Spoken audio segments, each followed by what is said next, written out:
Dear student, welcome. SVM online class में आपका स्वागत है। और आज हम बात करेंगे ज्योग्राफी की। पिछले वीडियो में हमने भौतिक भूगोल और प्राकृतिक विज्ञान के अंदर बात की थी, तो आपको पता होना चाहिए कि पिछले वीडियो में क्या पढ़ा है। तो पिछले वीडियो में हमने भौतिक भूगोल एवं प्राकृतिक विज्ञान की बात की थी। ठीक है, ये हमने पढ़ लिया था। आगे ध्यान देंगे तो हमने पढ़ा कि भूगोल हैं वो एक दरअसल गणित और कला के रूप में भी पढ़ी जाती है।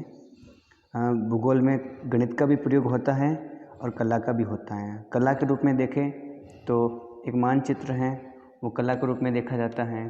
गणित है तो गणित के द्वारा मानचित्र का मापन किया जाता है। इसका मतलब ज्योग्राफी में गणित और कला का भी प्रयोग होता है। जैसे हम ज्योग्राफी के अंदर जो अक्षांश और देशांतर चीज़ें हैं, अगर उनका हम माप करते हैं, कोण और डिग्री को देखते हैं, तो वो गणित की ही चीज़ें हैं। ठीक है, तो ये भी आपको पता होना चाहिए। तो इस प्रकार से हम कह सकते हैं कि ज्योग्राफी इन सभी सब्जेक्ट को अपने साथ में लेकर चलता है। और आप सभी जानते हैं कि इसके अलावा जो मानचित्र हैं वो द्विआयामी होता है। कितने आयामी होता है? द्विआयामी। द्विआयामी का मतलब होता है इसमें दो आयाम होते हैं। दो आयाम कौन कौन से होते हैं? लंबाई इंटू चौड़ाई। जैसे मानचित्र इस प्रकार का है तो इसमें लंबाई और चौड़ाई दो आयाम होते हैं। तो दरअसल जो हमारे पास मानचित्र होता है वो उसमें दो आयाम दिखाई देते हैं। और दो आयाम जो हैं, जो द्विआयामी के रूप में, वो गणितीय रेखा चित्र के अनुसार होता है। ये आपको ध्यान रखना है। तो इस हिसाब से हमने भौतिक भूगोल और प्राकृतिक भूगोल की बात कर ली। आगे पढ़ेंगे भूगोल एक एवं सामाजिक के बारे में कि भूगोल किस प्रकार से सामाजिक रूप में पढ़ी जाती है, उसकी बात करेंगे। तो ज्योग्राफी एंड सोशल साइंस, भूगोल और या एवं सामाजिक विज्ञान। ज्योग्राफी को सामाजिक विज्ञान में किस प्रकार से देखा जाता है उसकी बात करेंगे, तो आप ध्यान देंगे। अगर हम सामाजिक विज्ञान की बात करें तो हम समझ सकते हैं कि सामाजिक विज्ञान खुद एक इस ज्योग्राफी की ही शाखा है और दोनों के बीच में एक प्रकार का संबंध है कि जहाँ ज्योग्राफी है वहाँ पर क्या है? सामाजिक विज्ञान है। और अगर मैं सामाजिक विज्ञान की बात करूँ तो ज्योग्राफी के बिना सामाजिक विज्ञान भी अधूरी है। जैसे सामाजिक विज्ञान में हम अलग अलग सब्जेक्ट पढ़ते हैं। अगर आपको पता है तो सामाजिक विज्ञान में हम क्या क्या पढ़ते हैं। आपने समाज शास्त्र का नाम सुना होगा, तो वो भी सामाजिक विज्ञान का ही भाग है। इसके अलावा आपने सामाजिक विज्ञान में राजनीति शास्त्र का पढ़ा होगा, राजनीतिक विज्ञान या राजनीति शास्त्र। ठीक है, इसके अलावा आपने इतिहास पढ़ा होगा। ठीक है, इसके अलावा जो अर्थशास्त्र है वो भी सामाजिक विज्ञान का ही एक विषय है। ठीक है, तो ये जो ऐसे सब्जेक्ट हैं जो हम सामाजिक विज्ञान में पढ़ते हैं।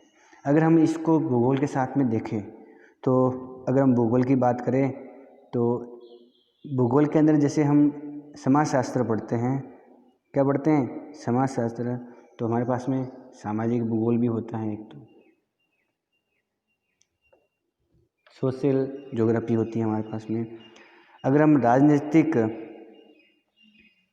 शास्त्र को देखें तो ज्योग्राफी हम राजनीतिक भूगोल पढ़ते हैं,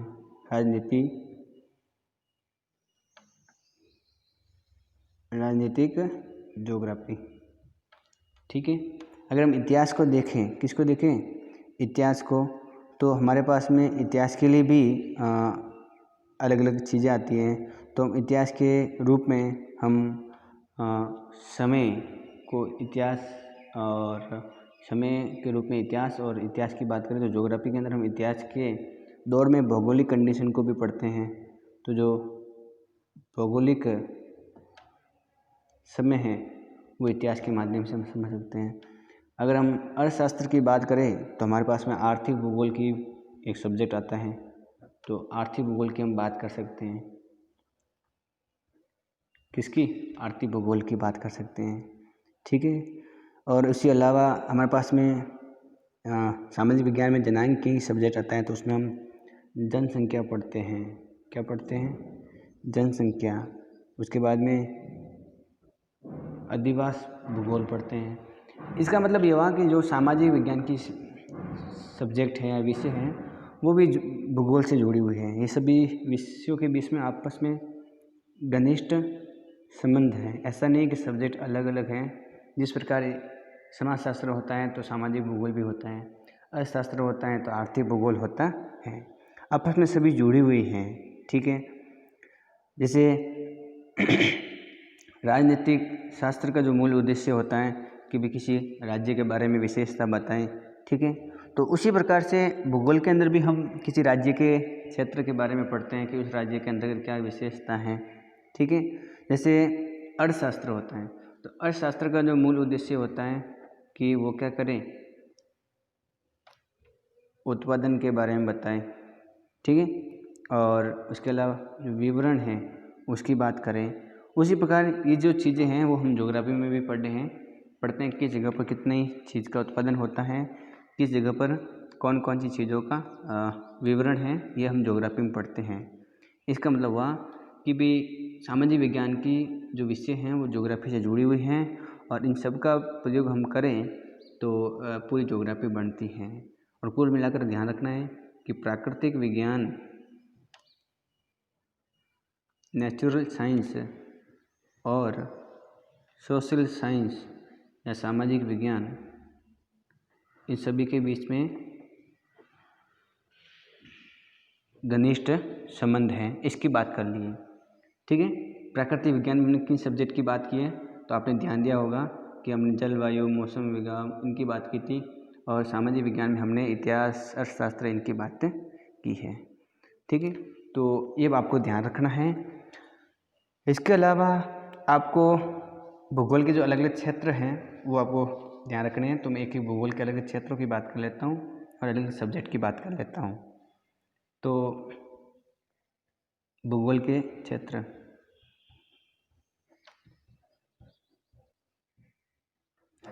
ठीक है। पहले तो आपको ध्यान रखना है, दो तरफ से पढ़ेंगे हम। जिस प्रकार हम अर्थशास्त्र पढ़ते हैं उसी प्रकार हम आर्थिक ज्योग्राफी पढ़ते हैं। ठीक है। जिस प्रकार हम राजनीति शास्त्र पढ़ते हैं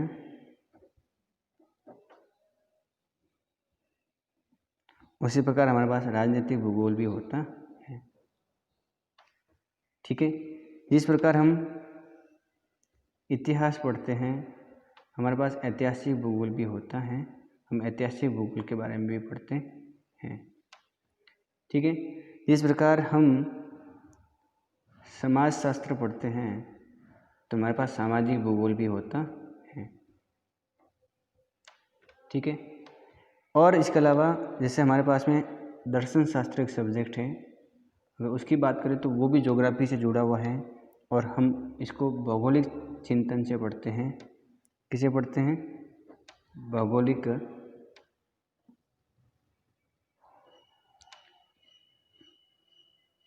चिंतन से। ठीक है। मतलब ये जो सब्जेक्ट है वो इस प्रकार ज्योग्राफी में पढ़ी जाती है। ऐसा नहीं ज्योग्राफी में इतिहास नहीं पढ़ा जाता है या ज्योग्राफी में अर्थशास्त्र नहीं होता है, बिल्कुल होता है। ठीक है।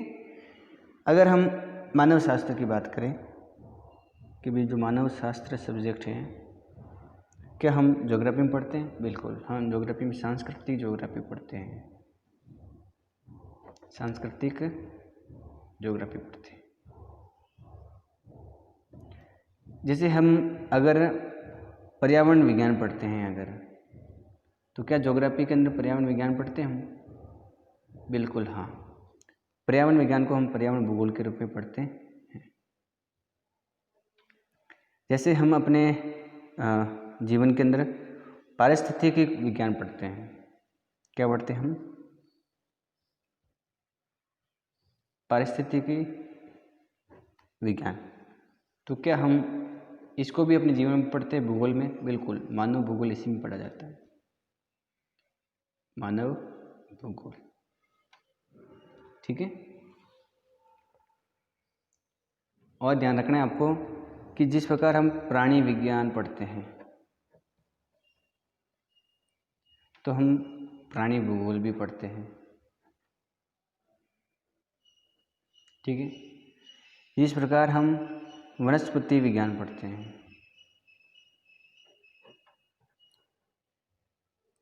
उसी प्रकार हम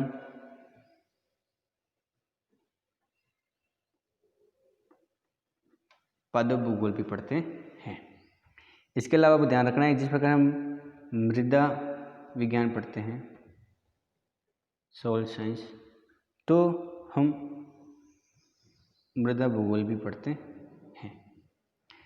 जिस प्रकार हम जल विज्ञान पढ़ते हैं, वाटर साइंस पढ़ते हैं, उसी प्रकार हम सीस ज्योग्राफी, समुद्र भूगोल भी पढ़ते हैं।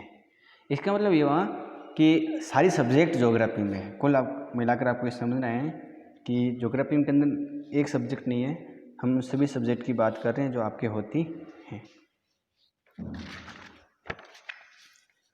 तो इसके अलावा और भी सब्जेक्ट हैं, उनकी भी बात कर लेते हैं कि जिस प्रकार हम अगर उन सब्जेक्ट की बात करें तो वो भी आपके अंदर इसमें पढ़ी जाती हैं। जैसे अगर आपने मौसम विज्ञान का नाम सुना है तो जो मौसम विज्ञान होता है अगर हम उसकी बात करें तो वो भी हम ज्योग्राफी में जलवायु विज्ञान के रूप में पढ़ते हैं। ठीक है। मौसम विज्ञान को जलवायु विज्ञान के रूप में पढ़ लेते हैं। अगर हम भूविज्ञान की बात करें कि क्या भूविज्ञान ज्योग्राफी में पढ़ा जाता है? हाँ, तो अपन बोलेंगे भूविज्ञान को हम ज्योग्राफी में भू आकृतिक विज्ञान के रूप में पढ़ा जाता है। जिस प्रकार हम गणित यानी खगोलीय गणित पढ़ते हैं ज्योग्राफी के अंदर, और इसके साथ में हम खगोलिकी या खगोल के बारे में पढ़ते हैं, क्या ज्योग्राफी में ये भी पढ़ा जाता है? बिल्कुल, ज्योग्राफी में गणित एवं खगोलिकी विज्ञान भी होता है या ज्योग्राफी होती है। ठीक है। जिस प्रकार हम आर्थिक सांख्यिकी पढ़ते हैं, क्या ज्योग्राफी में इसको भी पढ़ते हैं? बिल्कुल। अगर हम ज्योग्राफी में बात करें तो हम भूगोल में परिमाणात्मक प्रविधियाँ इसमें पढ़ते हैं। परिमाणात्मक, मैं वापस लिख देता हूँ, परिमाण या परिमाप। विशेषकर अगर आर्थिक सांख्यिकी की बात करें तो परिमाप की बात कर सकते हैं हम कि भी हम इसके अंदर ज्योग्राफी का जो परिमाप है या परिमाण, तो परिमाणात्मक प्रवृत्ति इसके अंदर पढ़ते हैं, ये आपको ध्यान रखना है। जिस प्रकार हम अर्थशास्त्र पढ़ते हैं तो ध्यान रखना है कि अर्थशास्त्र भी इसी के अंदर पढ़ा जाता है। तो अर्थशास्त्र हम आर्थिक ज्योग्राफी के रूप में पढ़ते हैं। ठीक है। जिस प्रकार हम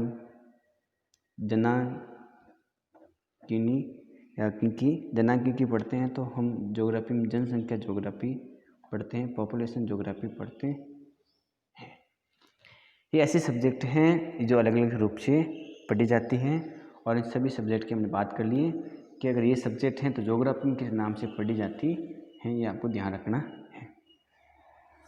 अब हमें पढ़ना है ज्योग्राफी कितने भागों में विभाजित है, ज्योग्राफी के बारे में, या ज्योग्राफी कितने प्रकार की होती है उसकी बात करनी है। तो अब टॉपिक होगा हमारा ज्योग्राफी की शाखाएं, ब्रांचेस ऑफ ज्योग्राफी। भूगोल की शाखाएं हमको पढ़नी है, कितने प्रकार की होती हैं। अगर हम ज्योग्राफी को पढ़े तो दरअसल ज्योग्राफी एक ऐसा सब्जेक्ट है जो अलग अलग सब्जेक्ट से जुड़ा हुआ है, सभी सब्जेक्ट को अपने साथ में लेकर चलता है। इस दृष्टि से अगर हम भूगोल की बात करें तो भूगोल के अध्ययन की दो चीज़ें हैं। अगर हम भूगोल को पढ़ना चाहेंगे तो उसके लिए दो चीज़ें हैं। तो दो प्रमुख भूगोल के जो अध्ययन के उपागम हैं, मतलब ज्ञान तक लाने के लिए, ले जाने के लिए जो दो प्रमुख उपागम हैं वो कौन कौन से हैं ज्योग्राफी के। तो एक उपागम तो आपका ये है कि भाई विषय वस्तुगत, अर्थात इसको मैं क्रमबद्ध भी कह सकता हूँ। ठीक है, ज्योग्राफी को अगर आपको व्यवस्थित रूप से विस्तार से अगर अध्ययन करना है, अगर उसको पढ़ना है, तो आप एक तो जो पहली बात है एक उपागम के रूप में कि आप उसको विषय वस्तुगत क्रमबद्ध से पढ़ सकते हो। दूसरा जो पढ़ने का तरीका होगा वो होगा प्रादेशिक। तो प्रादेशिक भी आपका एक पढ़ने का तरीका हो सकता है ज्योग्राफी। ठीक है, अगर आप ज्योग्राफी ढंग से समझना है, जो सभी सब्जेक्टों से जुड़ी हुई है उन ढंग से इनको पढ़नी है, तो दो ऑप्शन है आपके पास में, एक तो है विषय वस्तुगत क्रमबद्ध, एक है प्रादेशिक क्रमबद्ध। पहली बात करेंगे कि विषय वस्तुगत किस तरीके से इसमें ज्योग्राफी पढ़ी जाती है। विषय वस्तुगत या क्रमबद्ध उपागम क्या होता है। देखो, ये जो उपागम है, इस उपागम का जो निर्माण है या इसको देने वाले जो व्यक्ति थे वो आपको ध्यान रखना है कि जर्मन के भूगोलवेत्ता थे। जर्मन जो भूगोलवेत्ता हैं उन्होंने इस विषय वस्तुगत क्रमबद्ध अध्ययन के लिए उन्होंने इसी प्रकार की बातें कही। जर्मन भूगोलवेत्ता, उनका नाम जरूर आप याद करेंगे। तो उनका जो नाम है वो है अलेक्जेंडर वॉन हम्बोल्ट। क्या नाम है? Alexander von Humboldt. तो इन्होंने इस प्रकार की बात कही थी कि ज्योग्राफी को अगर आपको विस्तार से पढ़ना है तो इसको विषय वस्तुगत के रूप में पढ़ो। और ये जो बात की थी उन्होंने, वो जर्मन के भूगोलवेत्ता अलेक्जेंडर वॉन हम्बोल्ट ने की थी। अब इसका मतलब क्या होता है ये आपको समझना है कि आखिर इसका मतलब क्या होता है इस शब्द का। तो इनका ये कहना था कि दरअसल जो विषय वस्तुगत क्रमबद्ध अध्ययन है वो पूरे विश्व के स्तर पर किया जाता है। इस प्रकार का जो ज्योग्राफी का अध्ययन है वो पूरे विश्व के स्तर पर होता है, पूरे विश्व को साथ लेकर होता है। और इसके अंदर पूरे विश्व को एक साथ में अध्ययन करने के बाद में विश्व के जो अलग अलग क्षेत्र हैं, फिर उसके बाद में उन क्षेत्रों का अलग अलग भागों में विभाजित करके अध्ययन करना चाहिए। विषय वस्तुगत क्रमबद्ध के अध्ययन में क्या होता है कि जो किसी भी ज्योग्राफी का जो सब्जेक्ट है अगर उसको पढ़ना है तो पहले विश्व स्तर पर पढ़ो, फिर उसके अलग अलग जो क्षेत्र है उन क्षेत्रों को अलग अलग वर्गीकरण या अलग अलग भागों में बांट करके फिर उनके बारे में पढ़ो। इसका मतलब ऊपर से नीचे की तरफ आपको आना है और फिर आप इसको पढ़ेंगे। जैसे हम अगर एक उदाहरण की बात करें कि जैसे आप प्राकृतिक जो वनस्पति हैं उसको अगर पढ़ना चाहते हो, प्राकृतिक जो वनस्पति हैं उसका अगर अध्ययन आप ज्योग्राफी में करना चाहते हो तो पहले आप इसको विश्व स्तर पर पढ़ेंगे कि संसार में प्राकृतिक वनस्पति के पहलू किस प्रकार का है, किस प्रकार की इसमें वनस्पतियां हैं, किस प्रकार के जंगल या वन हैं। पहले विश्व स्तर पर सारी चीज़ें इसकी देख ली, फिर आप क्या करेंगे, किसी प्रदेश के बारे में पढ़ेंगे कि भी वहाँ क्या क्या दृष्टिकोण है, इस हिसाब से आप पढ़ेंगे। ठीक है, तो विश्व स्तर पर आपने बात कर ली, तो ये आपको ध्यान रखना है। 2 नंबर जो मैं बातें की है वो हैं प्रादेशिक। तो प्रादेशिक जो अध्ययन है वो किस तरीके से होता है। दरअसल इसका जो विकास है वो एक हम्बोल्ट के समय दूसरे व्यक्ति थे, वो भी जर्मन के थे, महान जर्मन के भूगोलवेत्ता थे और उनका नाम था कार्ल रिटर। क्या नाम था? Carl Ritter. इन्होंने प्रादेशिक ज्योग्राफी पढ़ने पर महत्व दिया, उसका विकास किया।